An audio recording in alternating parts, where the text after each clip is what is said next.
These are the MITAS E-07s, and they are the best adventure motorcycle tire I've ever used. To define what is the best tire, first you have to define the mission. And my mission is adventure riding. For me, adventure means a heavily loaded bike on the interstate. It means curvy corner mountain roads, long gravel stretches, but more than anything, it means I need a tire that's gonna perform well in grippy, nasty, dirty sand, gravel, muck, trails, because that's where I love to go riding. And this tire does all of that quite well.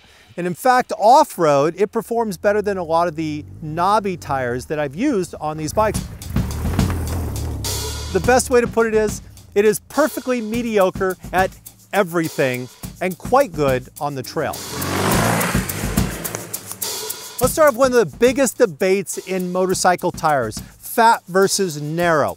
I'm a fan of narrow tires. I want it to be narrow so it cuts through the mud, through the sand, through the muck, and grabs the traction that's buried down below.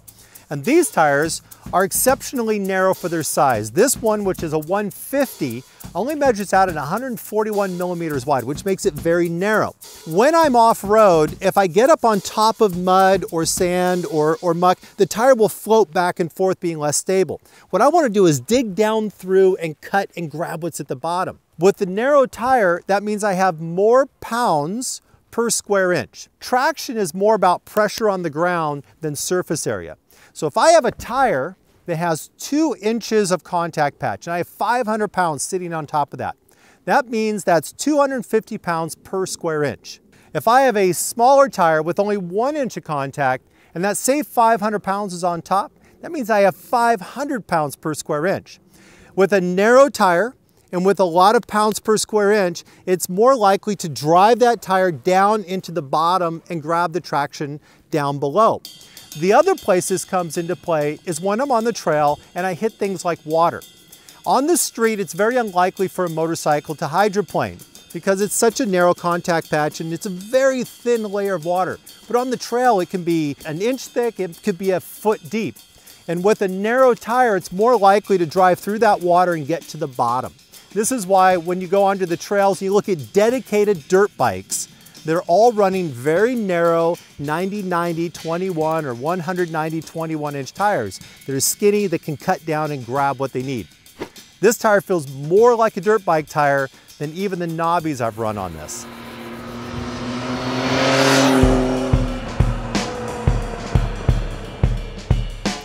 The E-07 works very well on pavement. I'm getting 8,000 to 10,000 miles out of a set of tires depending how far you want to run them down to the tread. In the heat, the tires stick very well, feels almost as good as any street tire I've ever run. In the cold, I'm not running that aggressive anyways, and I've never felt any exceptional slip or slide or anything that's related to the temperature. What I really like about them on the road is the transition. These tires, because they're narrow, transition the bike very, very quickly and aggressively and make the bike feel half the weight of what it actually is. The only downfall to using these on the road is they do carry over some of the same attributes as a knobby tire, which means at speed or with a heavy load, the bike is likely to have kind of a little bit of a walk where you'll feel the handlebars move as the tread flexes underneath you. There's a little bit of noise and there's a little bit of vibration, but it's less than the Heidenau K60 Scouts and definitely far less than a pure knobby like the TKC80 or the Kenda Big Blocks. The E-07 is an exceptional tire on the trail. It has a nice large tread block where it slings the mud out. I very seldom have these tires pack up. It has to be clay or very sticky, in which case any tire is going to pack up. They have very deep tread on them, which means I can stud them if I'm in the snow. They're deep enough to do that. They have a long tread life, but also each one of these sharp edges on the tire works to dig in and to grab the ground with enough gap in between where it can get down inside. And there's a balance between having too large a gap and being so tight that it can't catch an edge.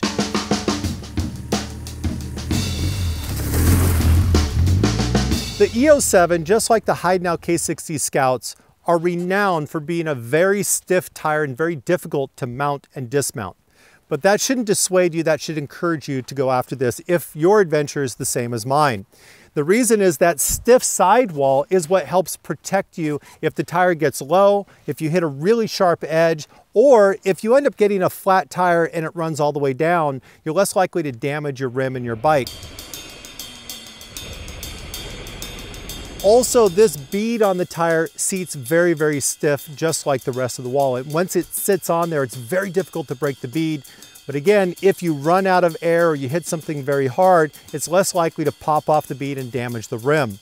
Don't look at that as a negative, that's a positive. That's one of the things that makes this such an exceptional off-road tire.